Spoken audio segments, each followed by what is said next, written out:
Good morning, students. So today, this is going to be a quick video on the benefits and some of the criticisms of the Electoral College system. So you just need to watch, answer the Edpuzzle videos, and then you're going to do a little writing paragraph assignment after I go over this on your opinion, whether or not you think we should get rid of the Electoral College. Okay, so keep that in mind as I'm going through this. So what are some of the benefits of the system? So it might seem kind of weird that, we indirectly elect our president. A lot of times people say that our vote doesn't matter, but as we covered yesterday, the popular vote does determine how the electors have to vote. Now, some are called faithless electors, which means they don't have to vote with how the voters told them to, but those are very few of them that have that power to do that. Okay, so the popular vote does matter. Your vote does matter. Your popular vote determines how the Electoral College has to vote. So keep that in mind. So what are some of the benefits of this system? Because it might seem kind of undemocratic, and it might seem like our whole election system is kind of weird. But what are the good things about this? First of all, okay, the system requires a distribution of popular support across the whole country, not just sufficient support, and thus contributes to national unity. So in order to win the presidency, you can't just focus on, those 5 big states: California, Florida, Pennsylvania, New York, and Illinois. Okay, you have to have wide distribution of support across the whole nation. And that's important because if people in the middle of the country feel like their vote doesn't matter, that's going to become a major issue for national unity and peace within the country. So the Electoral College ensures that a president needs wide geographic support. This country is very different depending on whether you're the North, the South, the Midwest, or the West, okay? Very different economic interests, very different political interests, and the Electoral College system helps guarantee that those interests are not ignored because you don't have a lot of people living there, if that makes sense. It doesn't seem like the most democratic thing, but that's kind of how the system was designed. Okay, it actually protects the interests of minorities. And I'm not just talking about racial minorities. And at the end of this slide, I'm going to explain this a little more, but we're talking about economic minorities and other types of minorities, okay? And I'm going to go over this a little more at the end of this slide. It encourages two-party system and thus national stability within the government, okay? In the United States, elections in the United States are extremely stable. They're very reliable, okay? And the Electoral College helps perpetuate that with a two-party system. Okay, we don't have massive amounts of parties all fighting over influence. This helps encourage this two-party system, which, depending on your viewpoint, could be a bad thing too. It gives the states a role in electing the president. Okay, so it's not just the federal government running these elections.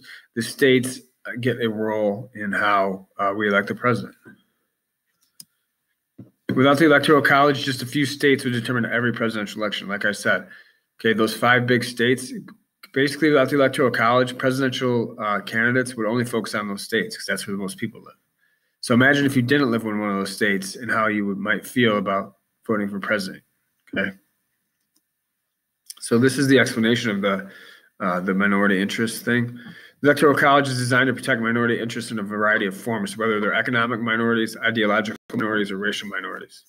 Black and Latino voters draw considerable attention because in several states their votes are pivotal. So especially the Latino vote in the Southwest of states like Texas and Arizona, New Mexico, those Latino voters can be extremely influential in the election because they can swing it whether it goes to the Democrats or Republicans. And the Electoral College ensures that those interests are heard and seen in the presidential race. Okay. So the Electoral College may seem bizarre, weird, antiquated, old, like an old way of doing things, but there are some benefits. Now let's look at some of the not so good things about the Electoral College. First, I'm going to show you this little cartoon, okay? So this goes back to needing a wide distribution of support, okay? So these are those 5 big states: California, Texas, Florida, New York, and Illinois. Now, without the Electoral College, this is essentially who would have the most power when electing the president, because the vast majority of Americans live in those 5 states, okay? The Electoral College ensures that the states in the Midwest, okay, states in the South are heard, okay? In a nation where we have such varied geographic and economic interests, the Electoral College ensures that those interests are heard, okay? Criticisms. the popular vote winner may lose the presidency. So you can win the popular vote. This happened in 2016. Clinton won with 3 million, won the popular vote by over 3 million votes, and she lost the presidency. Because why? We talked about this yesterday. Trump had a much wider geographic support. So although Clinton was able to take those big states like California and New York, Trump was able to make up for that by having a wide support geographically across the whole country.